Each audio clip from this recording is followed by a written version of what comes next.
بسم اللہ الرحمن الرحیم۔ السلام علیکم۔ یہ آپ کا اپنا ڈیجیٹل پلیٹ فارم ہے۔ میں طارق متین ہوں۔ واللہ خیر الماکرین۔ اللہ سب سے بہتر تدبیر فرمانے والا ہے، وہی بچائے گا میرے دیس کو بلاؤں سے جو بارش میں شجر سے گھونسلہ گرنے نہیں دیتا، کیونکہ اس کی تدبیر تمام تدابیر کی امام ہے۔ جو حکومت نے کیا ہے وہ کافی نہیں ہے، جو ابھی حکومت کرے گی وہ آپ کے سامنے آنے والا ہے۔ مزید جھٹکے پیٹرول اور ڈیزل کے بعد مزید جھٹکے باقی ہیں اس حکومت کے کارناموں کے، اور یہ حکومت آپ کے ساتھ میرے ساتھ کیا کرنے جا رہی ہے، آئی ایم ایف سے مزید کیا وعدے کر چکی ہے، اس کی بات ویڈیو میں سب سے پہلے کریں گے۔ دیکھیے، پاکستان نے انٹرنیشنل مانیٹری فنڈ کو، آئی ایم ایف کو یہ ایشورنس دی ہے کہ ضرورت پڑی، یہ شہباز رانا صاحب کی آج ایکسپریس ٹریبیون میں سٹوری ہے، تو شرح سود مزید بڑھا دی جائے گی، ریٹ آف انٹرسٹ بڑھا دیا جائے گا، روپے کی قدر مزید کم ہو جائے گی، واٹ لگے گی میری آپ کی ہماری جیبوں میں۔ جو پیسے ہیں جن کی ویلیو پچھلے کچھ عرصے میں آدھی رہ گئی ہے، ان کی ویلیو مزید گھٹ جائے گی تو ہمارا کباڑا ہوگا۔ حکومت اس سے پتہ ہے کیا کرتی ہے؟ حکومت کہتی ہے کہ میکرو اکنامک لیول پر ملک کی معیشت، ملک کے معاشی اشاریے، بڑی بڑی باتیں، ان کو اگر آپ دیکھیں تو حکومت سسٹین کر گئی ہے، حکومت امپروومنٹ لا رہی ہے، بہتری آ رہی ہے، حکومت آگے جا کر آپ کو ریلیف دینے کے قابل ہوگی۔ ہم نے مشکل فیز گزار دیا ہے، لیکن کل آپ کو نظر کیا آیا؟ شہباز شریف کی فرار کی تیاری باقاعدہ طور پر۔ کل وہ جو خطاب تھا نا، جس پہ تمام بڑے بیٹھے ہوئے تھے، حکومت لانے والے بھی، حکومت والے بھی، شاید جانے والے بھی، تو وہ کیا باتیں کر رہے تھے شہباز شریف صاحب؟ ہم نے تمام محنت سے جو معاشی استحکام حاصل کر لیا تھا، ترقی کے دن آنے والے تھے، بدقسمتی سے جنگ آ گئی۔ جنگ کب آئی ہے؟ جنگ آئی ہے ابھی۔ اور کیا عمران خان کے دنوں میں جنگ نہیں آئی تھی؟ اس سے بڑی جنگ تھی، پوری دنیا میں جنگ تھی، معاشی جنگ کورونا کی۔ تو تب جب باہر نکلنا منع تھا تو یہ لوگ کہتے تھے کہ اب ہم پورے ملک میں مظاہرے کریں گے۔ اسی وجہ سے وہ ہیڈ لائن لگی تھی نا کہ اگر کسی ڈیکوریشن والے نے کرسی دی تو اس پر بھی مقدمہ ہوگا۔ تو یہ کہتے تھے کیسا غیر جمہوری آدمی ہے، یعنی کورونا کی وبا تھی اور یہ باہر نکلنے کو آمادہ تھے، تو اس وقت حکومت کو اس طرح سے یہ لوگ لعنت ملامت کرتے تھے۔ اب ملامت تو خیر ہٹ گئی ہے، صرف لعنت رہ گئی ہے۔ بہرحال شہباز شریف صاحب نے کہا کہ استحکام آ گیا تھا۔ بات یہ کہ 9 اپریل آ رہی ہے تو عمران خان کی حکومت کے نکالے جانے کے 4 برس مکمل، 11 اپریل شہباز شریف کو لائے جانے کے 4 برس مکمل۔ 4 برس پہ کیا کیا ہے؟ میری آپ کی پاکٹ پر 4 برس میں کیا ہوا ہے؟ ہماری جو میکرو اکنامک اسٹیبلٹی ورڈ ہے نا، کیا ہوا ہے؟ ہمارے ہاں جو اس وقت پاکستان میں سرمایہ کاری آنے کی شرح ہے، لویسٹ ایور ہے۔ ہماری جو ان امپلائمنٹ ہے، بے روزگاری ہے، ہائیسٹ ایور ہے۔ ہمارے ہاں اتنی بے روزگاری نہیں رہی۔ ہمارے ہاں جو غربت کی شرح ہے، ہائیسٹ ایور ہے۔ اور پھر اس کے بعد جو قرضے ہیں، عمران خان گیا تو ہم 36 ارب پہ کھڑے ہوئے تھے، اس حکومت میں ہم کہاں پہنچ چکے ہیں؟ یعنی جتنا قرضہ پاکستان کی تاریخ میں 1947 سے لے کر عمران خان کے آنے تک لیا گیا تھا، جانے تک لیا گیا تھا رادر، اس سے زیادہ قرض، پوری ملکی ہسٹری سے زیادہ قرض یہ لوگ لے چکے ہیں۔ اور اب بھی یومیہ 21-22 ارب روپے قرضہ لیا جا رہا ہے، اور اس کے باوجود آئی ایم ایف کی شرائط پر تمام چیزیں ہو رہی ہیں۔ تو میرا تو پھر وہی سوال ہے کہ بھائی وہ ٹرمپ جس کو آپ اس وقت، اس نے کہہ تو محمد بن سلمان کے لیے دیا تھا، حالت تو ہماری وہ ہے، بیگرز کانٹ بی چوزرز والوں کی۔ تو وہاں آپ اپنے لیے کچھ کیوں نہیں حاصل کر سکے اپنے عوام کے لیے آئی ایم ایف کی طرف سے؟ تو ناکام ترین حکومت۔ اب جب آپ شرح سود بڑھائیں گے، روپے کی قدر مزید کم ہوگی، اور آئی ایم ایف کہہ رہا ہے کہ فارن ایکسچینج پر پابندیاں ختم کر کے کرنسی مارکیٹ کو آپ آزاد کر دیں، اس سے کیا ہوگا؟ بڑھتی مہنگائی، تیل کی قیمتیں، کمزور برآمدات، تجارتی خسارہ ہمارا پہنچ چکا ہے 27.8 ارب ڈالر تک۔ دیکھیے، شرح سود میں اضافہ ہوگا نا تو اسٹیٹ بینک شرح سود بڑھائے گا، مہنگائی کو کنٹرول کرنے میں شاید مدد ملے گی، لیکن منفی اثر کاروبار پر، سرمایہ کاری پر، عام آدمی پر پڑے گا، قرض اور مہنگا ہو جائے گا، اور یہ کہا جا رہا ہے کہ ہماری معاشی ترقی کی رفتار، معاشی ترقی ہے کہاں، وہ جو بھی ہے اور سست ہو جائے گی۔ روپے کی قدر میں کمی، ڈی ویلیویشن شاک ایبزاربر کے طور پر استعمال کرنے کا مطلب ہے کہ کرنسی کو کمزور ہونے دیا جائے گا تو ڈالر اوپر جائے گا، درآمدات مہنگی ہو جائیں گی تاکہ کم ہوں، تجارتی خسارہ کم کرنے کی کوشش کی جائے گی، عوام کے لیے مہنگائی مزید بڑھے گی۔ فارن ایکسچینج مارکیٹ کی آزادی، آئی ایم ایف کا زور ہے کہ مارکیٹ کو آزاد کیا جائے تاکہ سرمایہ کاری بڑھے، شفافیت آئے، لیکن پاکستان جیسے ملک میں جہاں ڈالر مارکیٹ چھوٹی ہے اور حساس ہے، اس سے اچانک ڈالر کی قیمت میں تیزی سے اضافہ بھی ہو سکتا ہے۔ اس کے لیے ہم چلاتے ہیں ڈنڈا، وہ ہم نے پہلے بھی چلایا، ابھی بھی چلائیں گے۔ اچھا دیکھیے، پاکستان کی برآمدات کم ہیں، درآمدات ہماری بہت زیادہ ہیں، تو جب تک ایکسپورٹس نہیں بڑھیں گی تب تک بات نہیں بنے گی۔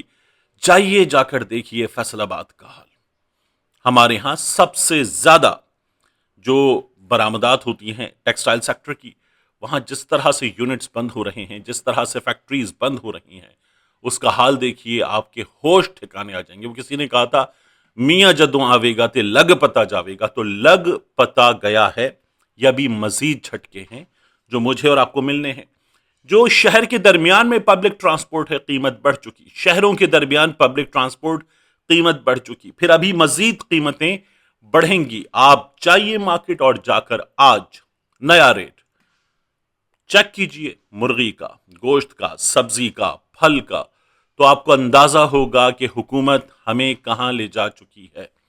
وہ عام سیب جو کراچی میں، نارتھ ناظم آباد، پھر اس کے بعد میں ڈی ایچ اے کلفٹن کی تو بات ہی نہیں کر رہا، گلشن اقبال، گلستان جوہر وغیرہ ٹائپ کے علاقوں میں وہ سیب جو ہمیں مل رہا تھا 400 450، وہ اس وقت 600 اور 700 روپے ہو چکا ہے۔ یہ ہماری معیشت کے ساتھ ہماری اس حکومت نے کر دیا ہے۔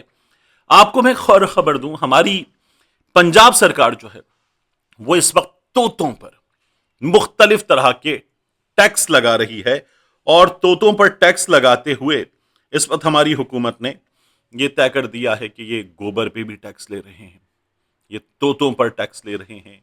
اب تو یہ امکان ہے کہ میں اور آپ جب بشری تقاضے کی تکمیل کے لیے جائیں اور اس گوشہ عافیت میں جسے بیت الخلا کہتے ہیں، وہاں ہم کچھ نجات کے لمحات سے جب فراغت پائیں تو اس کے بعد کوئی ایسا سسٹم گورنمنٹ لائے کہ پانی الگ باقیات الگ، اور باقیات گورنمنٹ کہے یہ کیا کیا ہے، یہ کیا ہے، اب یہ ہم لے کر جائیں گے، یہ ہم لے کر جائیں گے، اس سے کچھ بنائیں گے اور بنا کر آپ کو بیچیں گے اور آپ کو خریدنا ہوگا، اور اس پر بھی ہم آپ سے ٹیکس لیں گے۔ یہ حکومت یہاں تک پہنچ چکی ہے۔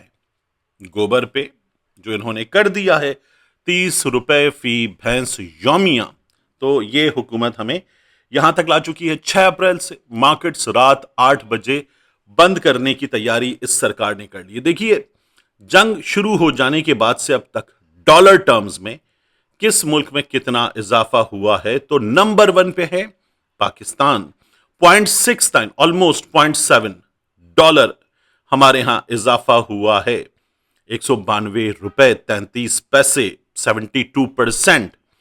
کمبوڈیا سے ہم اوپر ہیں، ویتنام سے ہم اوپر ہیں، سری لنکا سے ہم اوپر ہیں، لاؤس سے ہم اوپر ہیں، یونائٹڈ اسٹیٹس سے ہم اوپر ہیں، کینیڈا، انڈیا سے ہم اوپر ہیں۔ انڈیا سے موازنہ کر لیتے ہیں، ہمارے یہاں 0.69 بڑھا ہے، انڈیا میں 0.32 بڑھا ہے، تو یہ ہمارے ہاں اس وقت حالات ہے۔ میرا آپ کا اس حکومت نے کیا کیا ہے، جو کیا اسے کہتے ہیں آسان ترین زبان میں کباڑا، اور یہ کباڑا جو ہے وہ اس حکومت کی طرف سے جو ہو گیا ہے ابھی جاری رہے گا۔ دوسرا، F-35 طیارہ، ایران نے دوسرا F-35 طیارہ ہٹ کر دیا ہے امریکہ کا، اور امریکہ ایک بار پھر آپ کو کیا بتا رہا ہے کہ نہیں، ایسا نہیں ہوا ہے، یہ امریکہ کی طرف سے دعویٰ کیا جا رہا ہے۔ پیٹ ہیگسیک نے، امریکہ کے وزیر برائے وار نے امریکہ کے آرمی چیف کو کر دیا ہے فارغ۔ تین عدد جنرلز ہیں جو پیٹ ہیگسیک اب تک فارغ کر چکا ہے اس جنگ کے شروع ہو جانے کے بعد سے اب تک، تو آپ جس ایران کو کہہ رہے ہیں کہ وہ ہار رہا ہے، اسے آپ نے تقریباً ختم کر دیا ہے، ہرا دیا ہے، وہ ایران تو اس کے جنرلز کو آپ کو مارنا پڑ رہا ہے اور وہ لڑ رہا ہے، اپنے جنرلز کو آپ کو نکالنا پڑ رہا ہے۔ یہ کون کرتا ہے؟ جو ناکام ہوتا ہے وہ یہ کام کرتا ہے۔ پاسداران انقلاب کہتی ہے کہ امریکی F-35 طیارہ ہٹ کیا ہے، یہ تباہ ہو گیا ہے دھماکے کی وجہ سے مکمل طور پر۔ پریس ٹی وی نے اس کی فوٹوز جاری کی ہیں۔ سینٹ کام نے اس دعوے پر ابھی تک کوئی رد عمل نہیں دیا ہے۔ اور جواد ظریف نے ایران کو مشورہ دیا، سابق وزیر خارجہ ایران کے بڑے ووکل وزیر خارجہ رہے، وہ کہتے ہیں فتح کا اعلان کریں، جنگ ختم کر دیں۔ یہ پہلی بار ہوا ہے کیونکہ ٹرمپ کو یہ مشورہ اس طرف سے مل رہا تھا، اب جواد ظریف کا یہ مشورہ ایران کے لیے ہے۔ ٹرمپ نے امریکی اٹارنی جنرل پام بونجی کو اس وقت ان کے عہدے سے ہٹا دیا ہے۔ عباس عراقچی صاحب نے ایک رد عمل دیا، ایران میں ایک بہت بڑا برج ہے، اور وہ جو برج ہوتا ہے نا کہ جس کے پلرز کے ساتھ اوپر جا کر پھر وہ سسپینڈڈ بھی ہوتا ہے، وہ برج تباہ کر دیا ہے۔ تو وہ یہ کہتے ہیں کہ امریکہ شہری انفراسٹرکچر کو نشانہ بنا رہا ہے۔ یہ جنگ ایران کی رجیم، ایران کے فوجیوں اور ایران کی نیوکلیئر کیپیبلٹیز کے خلاف نہیں، ایران کے شہریوں کے خلاف لڑی جا رہی ہے اس امریکہ کی جانب سے جس نے بچوں کو نشانہ بنایا ہے، اور یہ سلسلہ ان کی طرف سے مسلسل جاری ہے۔ تو عباس عراقچی اس برج کی تصویر ہمیں شیئر کرتے ہوئے کیا بتا رہے ہیں کہ امریکہ یہاں پہنچ چکا ہے، اور اب امریکہ جو ہے وہ اس وقت ایرانی شہریوں کے خلاف اس جنگ کو یہاں تک لے آیا ہے۔ دوسرا میں آپ سے عرض کروں، ہمارے ہاں ایک عدد تعداد ہے صحافیوں کی جو اس اضافے کو، پیٹرولیم مصنوعات کی قیمتوں میں اس اضافے کو 458 روپے کو ڈیفینڈ کر رہے ہیں۔ یہ وہ صحافی ہیں جو عمران خان کی حکومت میں کہتے تھے اسے کیا پتا، کیا یہ پیٹرول اپنی جیب سے ڈلواتا ہے۔ ایسے صحافی جو ہیں وہ شہباز شریف کے بٹوے سے پیسہ نکال کے خود جاتے ہیں اور شہباز شریف کے پیسوں سے پیٹرول ڈلواتے ہیں، یہ اس کے ڈرائیور ہیں، شاید یہ اسی لیے اس طرح کی بات کر پاتے ہیں۔ ہمارے ہاں ایسے صحافی موجود ہیں جو یہ کہہ رہے ہیں کہ یہ فیصلے جو اس حکومت نے کیے ہیں یہ غیر معمولی حالات کے فیصلے ہیں، حکومت یہ نہ کرتی تو کیا کرتی۔ اس حکومت نے اس وقت لیوی کو جہاں پہنچا دیا ہے، یعنی اس وقت جو اضافہ ہوا ہے اس میں کچھ 70 روپے پلس اضافہ ہے، باقی لیوی بڑھائی گئی ہے، تو حکومت ٹیکس بڑھا کر مجھے اور آپ کو اس نے یہاں سے پکڑا ہوا ہے، مزید پکڑ رہی ہے، اور غریب کا یہ حکومت کباڑہ کرتی چلی جا رہی ہے۔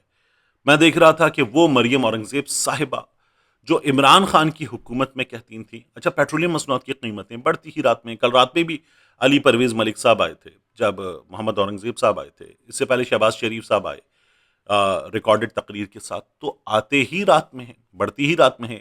نیا دن لگتا ہے رات 12 بجے، نیا دن جو ہے وہ دوپہر 3 بجے تو لگتا نہیں ہے۔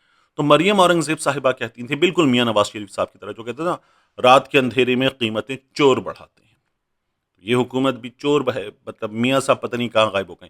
مریم اورنگزیب صاحبہ نے لمبا چوڑا ایک لیٹر لکھ کے ٹویٹر پہ خراج تحسین پیش کیا شہباز شریف صاحب کو کہ آپ نے 2 بار قیمتیں نہ بڑھا کر عوام پر احسان عظیم فرمایا ہے۔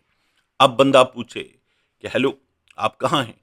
یہ جو اس حکومت نے کیا ہے یہ اضافہ، اس سے پہلے جو اضافہ کیا تھا حکومت نے 55 روپے کا، وہ اضافہ، یہ اضافہ ان لوگوں کو نظر نہیں آتا۔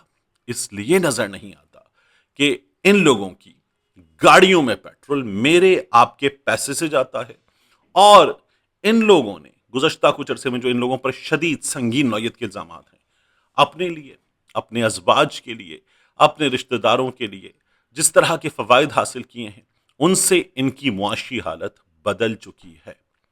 ملتے ہیں انشاءاللہ آپ سے اگلی ویڈیو۔